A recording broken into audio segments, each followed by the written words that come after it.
Pessoal, vamos lá. Mais uma vez, sejam bem-vindos. Nós vamos comentar agora algumas questões que foram da prova de 2015, perdoe-me, né? 2015, da prova da SFSEX, tá? Peguei 3 questões aqui dessa última prova a respeito de direito penal. Todos esses assuntos que estão aqui, nós vamos comentar na parte teórica também. Mas eu vou mencionar aqui essas questões, até para que vocês possam já adiantar o estudo de vocês e verificarem como é que as questões vêm sendo cobradas nas provas. Claro que nós vamos também, ao longo do nosso estudo teórico, pegar as outras provas e também discorrer sobre essas questões com vocês, tá? Essas provas, como essa primeira aula, tanto teórica como uma aula, esses exercícios aqui são apenas uma demonstração, então vamos apenas dar uma olhada e ver como foi cobrado e qual é o gabarito de cada uma dessas questões. Então aqui, a questão 42, que foi sobre direito penal, parte geral. Determinado conscrito, em um dos exercícios realizados na densa Mata Atlântica brasileira, atira em direção ao que supõe ser um animal bravio, matando outro militar. Neste caso, poderá defender-se alegando. Aí ele coloca aqui as opções, né? Excludente de antijuridicidade, erro de tipo, erro de proibição, excludente de culpabilidade, excludente de nexo causal. Bom, vamos lá. A situação é concreta e ele quer mencionar qual o instituto jurídico que pode amparar esse conscrito, porque ele teve a intenção de abater um animal, mas acabou abatendo um ser humano, né? Acabou atingindo e, consequentemente, matando um ser humano. Vamos lá. Para chegar ao gabarito dessa questão, veja que o dolo, que é o elemento subjetivo do crime por excelência, previsto no artigo 18, inciso 1 do Código Penal, ele possui 2 elementos que o constituem. Ele possui o elemento cognitivo e ele possui o elemento volitivo.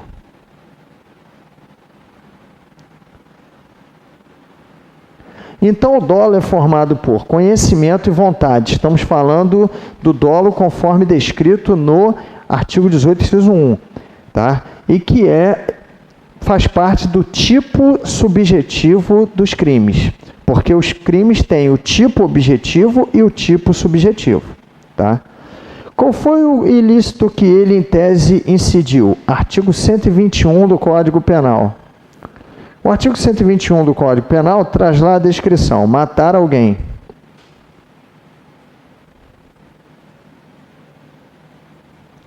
Traz lá a descrição: matar alguém. Aí tem lá reclusão de 6 a 20 anos, tá? O tipo penal com o finalismo, onde dolo e culpa saem da culpabilidade e migram para o fato típico, o tipo penal, ele passou a ter as elementares, que compõem o chamado tipo objetivo, mas ele também é composto pelo tipo subjetivo.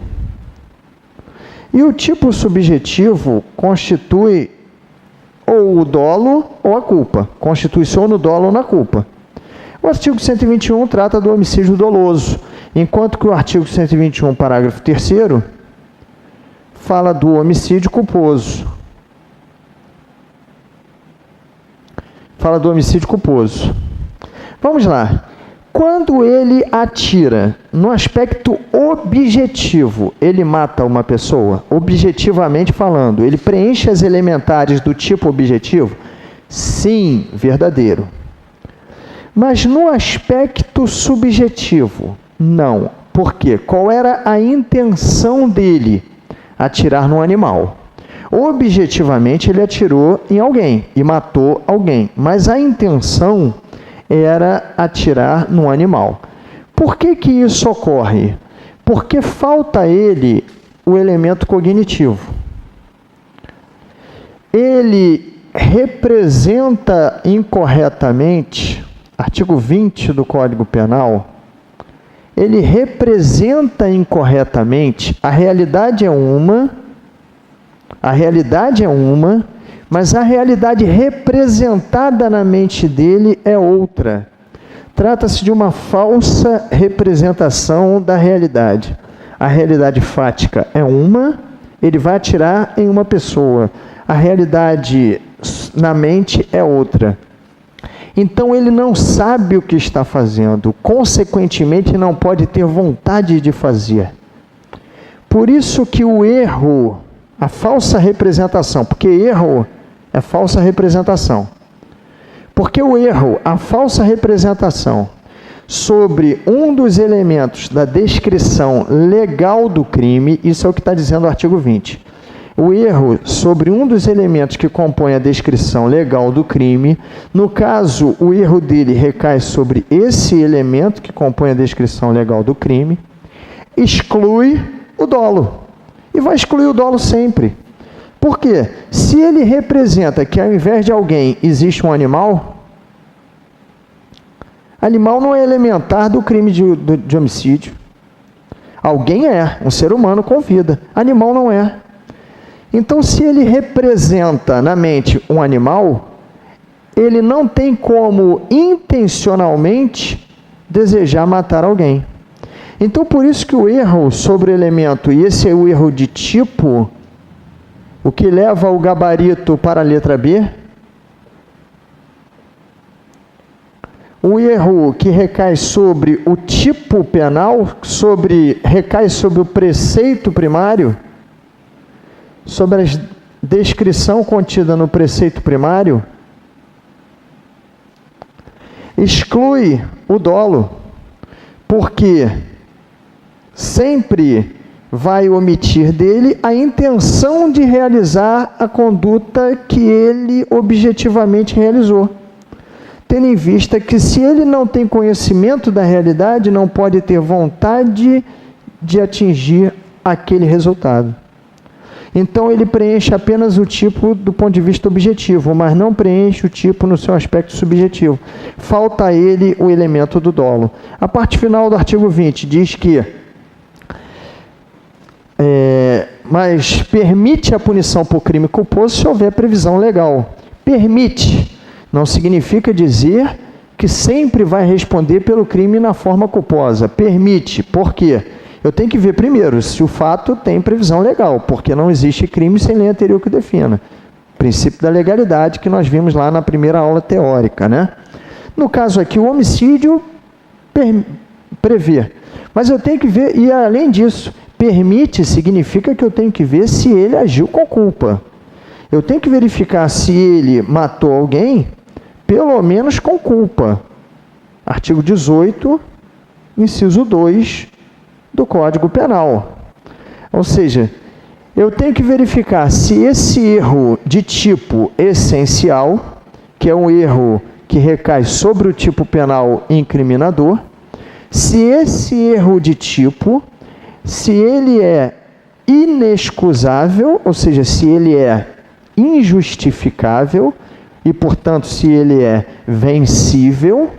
E aí, se o erro é vencível, então é porque ele foi precipitado, é porque ele foi afobado, então ele agiu com culpa, ele foi imprudente. E aí ele responde pelo homicídio na forma culposa. Porque aí realmente o crime culposo não se quer o resultado, mas se atinge o resultado agindo e de forma não intencional, mas de forma acidental. Agora, se eu verificar na situação que é totalmente imprevisível, então ele não agiu com culpa, porque ele não foi imprudente, imperito ou negligente. E aí nós estaremos diante de um erro de tipo invencível ou excusável, que excluiria também a culpa. Então o erro de tipo sempre exclui o dolo. Nunca há crime doloso se houver erro de tipo do artigo 20, erro de tipo essencial. Erro que recai sobre as elementares da descrição típica do crime. Porque, ao representar incorretamente a realidade, ele não pode ter a intenção de preencher os elementos do crime no seu aspecto subjetivo. Ou seja, não pode ter o dolo de fazer o que não sabe que está fazendo. Perfeito? Agora, a culpa eu tenho que ver. Tem previsão legal? Se tiver, primeiro parágrafo preenchido. Segundo, ele agiu com culpa? Ele foi imprudente, imperito ou negligente? Aí eu tenho que analisar também o caso concreto. Se por acaso o erro de tipo for invencível, excusável, ou seja, invencível porque é insuperável. Excusável, porque é totalmente justificável. Invencível, excusável, está isento de dolo ou de culpa. O fato se torna atípico. Por que fato atípico? Porque não basta preencher o tipo apenas do ponto de vista objetivo. O tipo penal no finalismo, e o Código Penal brasileiro, ele, em 1984, ele é adaptado à teoria finalista. O tipo penal ele tem que ser preenchido no aspecto objetivo e no aspecto subjetivo. Então, temos um fato atípico quando temos o erro de tipo invencível ou excusável. E no caso de o erro de tipo ser vencível, inexcusável, o que nós vamos ter é o erro de tipo excluindo o dolo, sempre exclui, mas a possibilidade de responder pelo crime culposo, primeiro se houver previsão legal e segundo se tiver o agente agido com culpa. Vamos à questão 43. Sobre o crime de corrupção passiva. É correto afirmar que... Então, corrupção passiva está no artigo 317 do Código Penal. A corrupção passiva é um crime do funcionário público contra a administração. Então, só pode ser preenchido por aquele que preenche os conceitos do artigo 327 ou 327, parágrafo 1º. E sendo assim, tá? Existe uma qualidade especial do sujeito ativo. O particular para cometer o crime de corrupção passiva somente em coautoria ou participação com o funcionário público, somente se utilizarmos a regra do artigo 30 também do Código Penal. Perfeito? Então vamos lá. O crime de corrupção passiva 317 fala em solicitar, receber ou aceitar promessa de vantagem indevida. Tá? A letra A consiste no fato do agente público solicitar ou receber apenas para si. Veja que a questão é bem literal, né? Porque o 317 fala que para si ou para outrem. Então, a questão já ficou errada logo no princípio, porque o artigo 317 fala em solicitar, receber ou aceitar promessa de vantagem indevida, para si ou para outrem. Então, apenas para si já deixa a afirmativa falsa. A pena é aumentada de 1/3 se, em consequência da vantagem ou promessa, o funcionário público, o funcionário retarda ou deixa de praticar qualquer ato de ofício ou pratica infringindo o dever legal. Bom, aqui ele cobrou a literalidade do parágrafo 1º. O parágrafo 1º trata dessa causa de aumento de pena, se em virtude da vantagem solicitada, recebida ou cuja promessa foi aceita, ele infringe o seu dever funcional. Isso é comum? Não, às vezes o funcionário público solicita vantagem, o particular não cede a vantagem, tá? E ele acaba agindo de acordo com o seu dever de ofício, né? Então, não há ali a corrupção passiva com a majoração da pena, e sim punida na sua forma simples.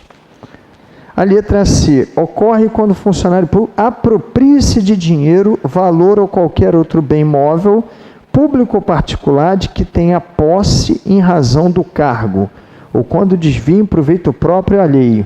Bom, essa letra C, a letra C, ela quis, né, o gabarito é B, já vimos, o gabarito é a letra B, fala exatamente, o fundamento é o 317, parágrafo 1º do Código Penal.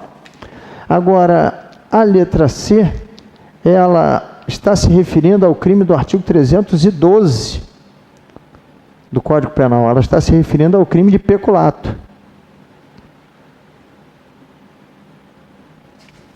Está se referindo ao crime do peculato. Mais especificamente ao próprio caput do artigo 312, né? Onde nós temos o peculato na modalidade peculato apropriação, que nada mais é do que uma derivação do artigo 168 do Código Penal, e o peculato desvio. Também é crime contra a administração pública praticado pelo servidor público, contudo, diverso da corrupção passiva, cuja capitulação é o 317, solicitar, receber ou aceitar promessa de vantagem indevida. A letra D. Materializa-se no momento em que o servidor público apropria-se de dinheiro ou qualquer utilidade que no exercício do cargo recebeu por erro de outrem. Pessoal, a letra D também é falsa. A letra D, ela se refere ao crime do artigo 313 do Código Penal, que é o peculato mediante erro de outrem.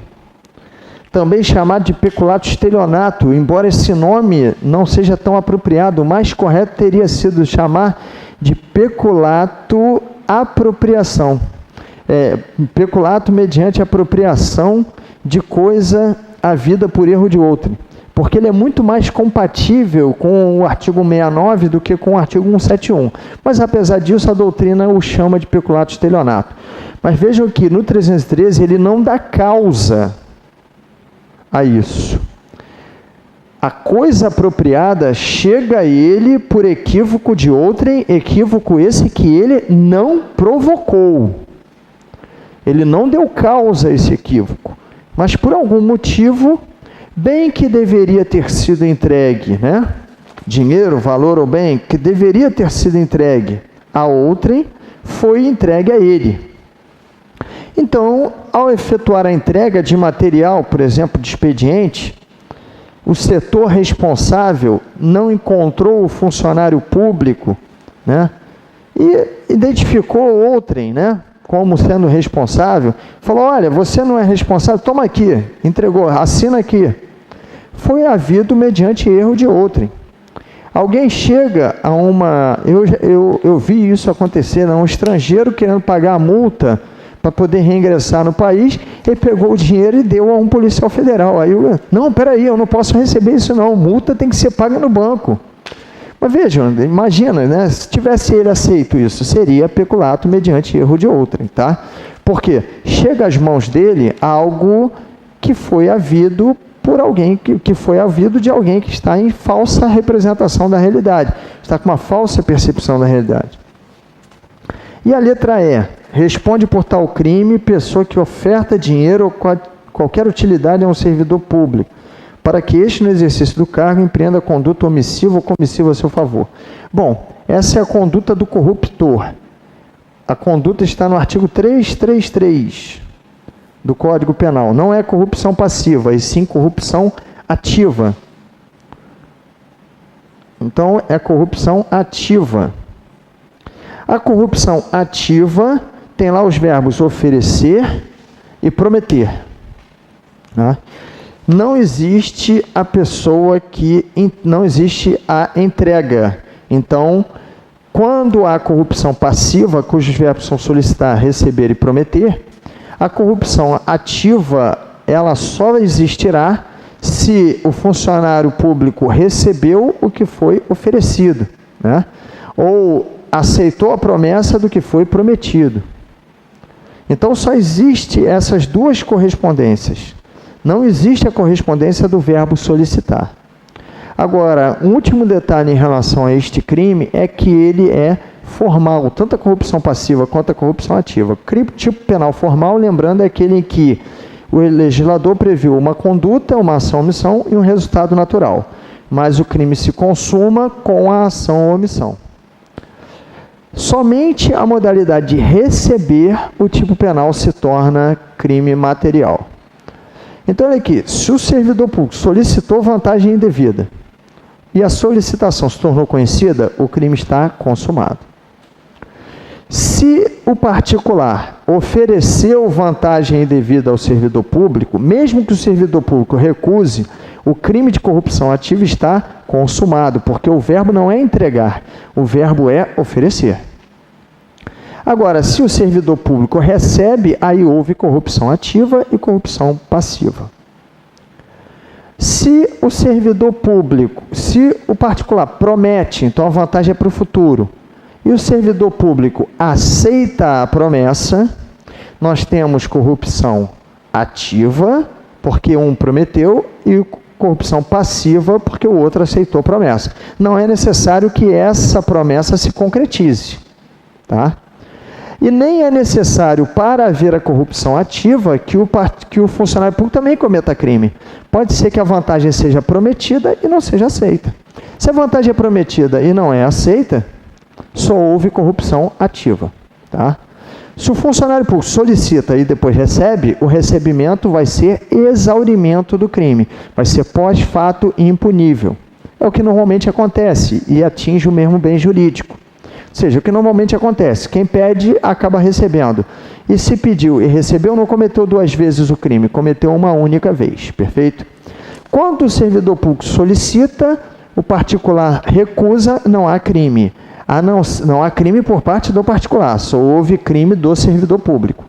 A não ser que o particular entre em negociação e faça uma contraproposta, porque quando ele faz uma contraproposta, ele oferece. Então, se o servidor público solicita 100, ele diz que 100 não pode, mas oferta 50, ele ofereceu. E aí houve crime, não porque ele cedeu à solicitação, e sim porque ele ofereceu. Vamos lá, e a questão 59, vamos ler o enunciado primeiro. Um militar e sua esposa caminham por uma rua deserta e muito escura, quando são surpreendidos com a vinda de um cachorro na direção deles. Ao perceber que o animal iniciaria o ataque contra a sua companheira, o militar sacou a sua arma e disparou um tiro na direção do cão, que ricocheteou em uma barra de ferro e acabou atingindo o dono do animal, que chegava correndo em sua busca, já que este fugira de casa. O dono do cão veio a falecer, mas ficou constatado que o militar não tinha outra maneira de evitar o ataque do cachorro, não sendo a conduta, portanto, descuidada. À vista dessa situação, pode-se afirmar que o militar atuou. Bom, então vamos lá.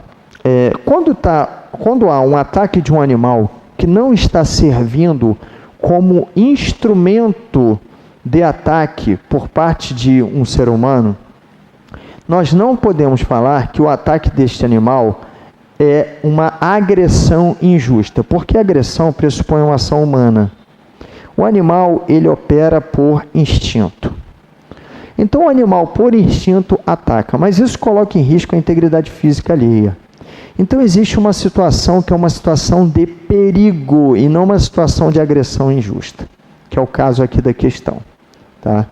Então, a vida desse militar e da companheira dele foi colocada em situação de risco por uma circunstância que eles não deram causa e nem tem outra maneira de evitar.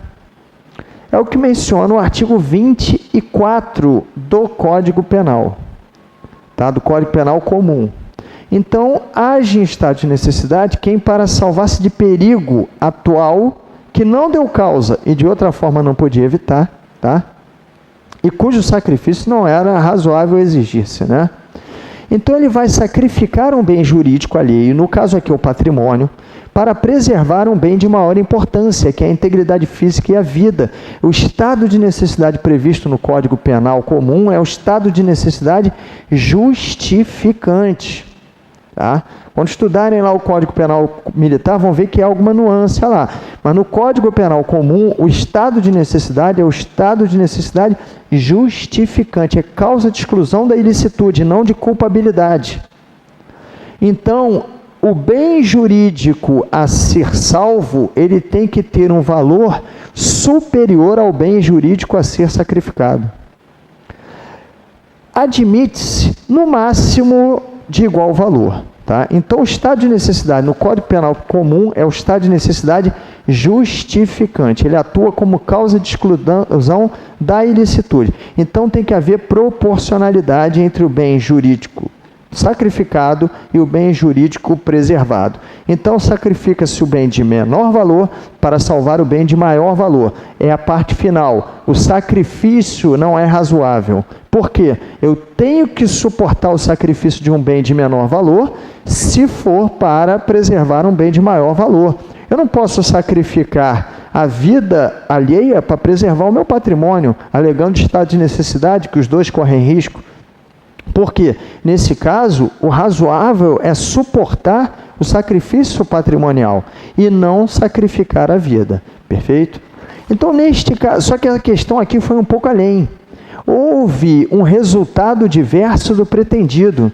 Então, a questão, ela, além de ter o artigo 24, ela também passa pelo artigo 74, ambos do Código Penal. Né? Ambos do Código Penal. O que houve aqui, tá, pessoal?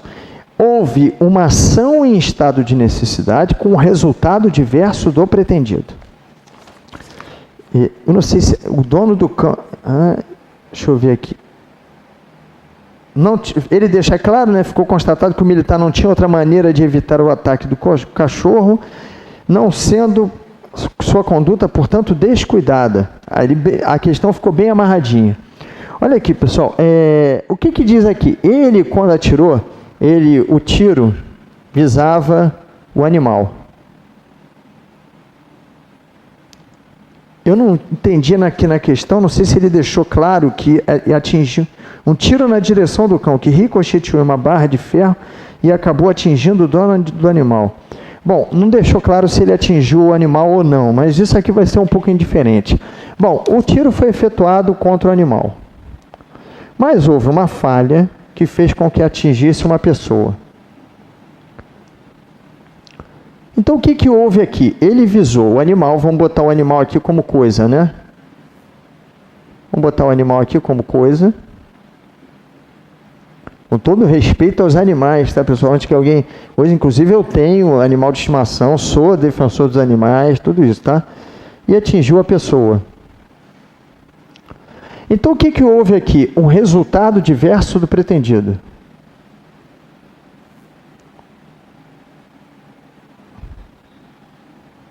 Um resultado diverso do pretendido. Ele agiu em estado de necessidade quando ele age contra o animal. Mas ele erra o animal e acerta só a pessoa, ou acerta o animal e a pessoa. O 74 prevê essas duas hipóteses. Tá?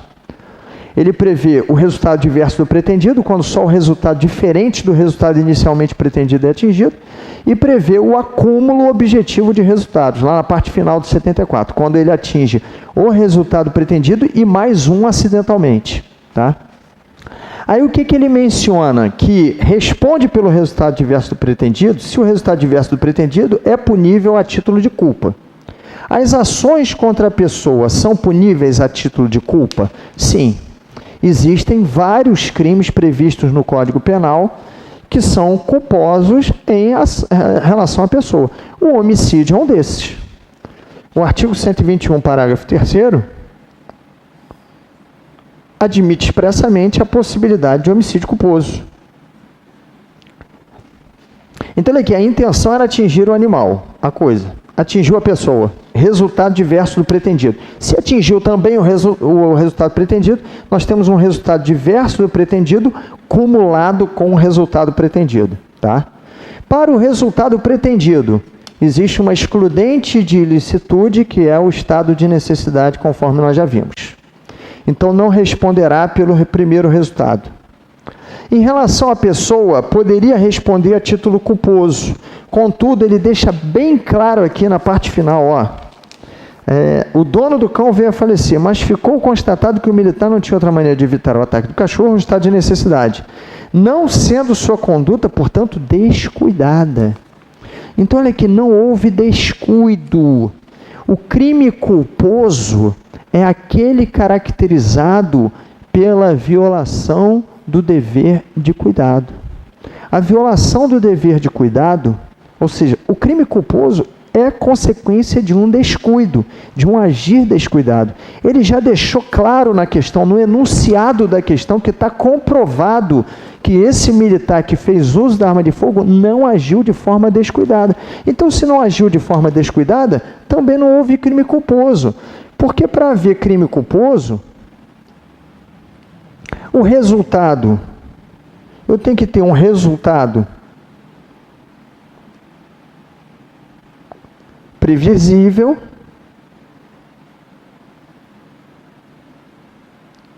um resultado previsível, atingido acidentalmente,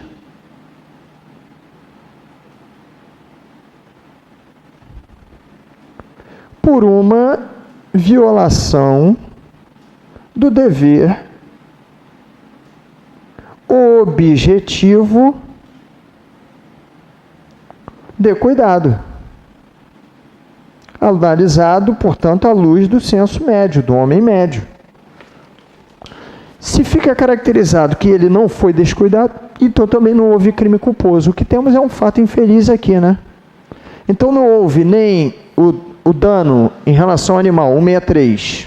O dano está a excluída ilicitude por força do estado de necessidade. O crime do artigo 163. Ele sacrificou o patrimônio alheio para preservar a vida, a integridade física. Patrimônio é um bem, não se trata de um animal da fauna silvestre, nada disso, né? Não tinha intenção de maltratar o animal, nada disso, né? Então, o dano ao patrimônio, 163, está excluída a ilicitude por força do estado de necessidade, do artigo 24. E a morte acidental ali, a morte por uma infelicidade, está excluída porque ele deixa bem claro na questão que está provado, né? Ficou constatado, ele deixa claro isso na questão, a gente não pode viajar para além da questão. Quando a gente viaja para além da questão, a gente erra. Ele está deixando claro na questão que, em relação à morte da pessoa, não houve descuido. Então, o que a gente vai marcar aqui? Em estado de necessidade e não deve responder pela morte do dano do cão, que é a letra C. E a explicação é essa que nós transmitimos aí, tá? Se não há descuido, não há crime culposo, perfeito? E em relação ao animal, nós temos o estado de necessidade. Então, letra C, não agiu em estado de necessidade, não deve responder nem pela morte do cão, nem pela morte do dono do cão. Tendo em vista que nós temos dois fatos, que um está excluído a ilicitude e o outro é atípico. Não houve dolo de atingir uma pessoa e também não houve culpa. Então, para o 121, parágrafo 3º, atipicidade da conduta, né? Em relação à morte, atipicidade. Em relação ao atingimento do animal, uma excludente de ilicitude do estado de necessidade. Bom, pessoal, mas tudo isso que nós falamos aqui, né?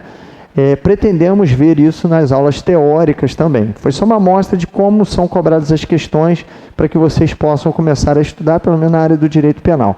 Mas tudo isso que a gente viu aqui, a gente vai aprofundar com teoria e olhando as questões também das outras provas, tá? Vendo que as questões, fora essa última que requeria um pouco mais de conhecimento do candidato, né? Tinha que conjugar artigos e tal, né? Tinha que ter um bom entendimento lá da questão do erro na execução, resultado adverso do pretendido, etc. e tal, né? O conhecimento lá de que o resultado adverso pode ser punido a título culposo, se houver previsão legal, né? E desde que ele tenha agido com culpa, porque não basta haver previsão na forma legal, tem que também constatar a culpa, tá? Então, pessoal, é isso, tá? Um grande abraço para vocês, aproveitem, vamos começar a estudar. Quem ainda não se matriculou, se matricule aí no curso, vai ser bastante proveitoso, a gente pretende transmitir tudo para vocês que vocês precisam para fazer uma excelente prova e conseguirem alcançar esse objetivo, tá? Um grande abraço.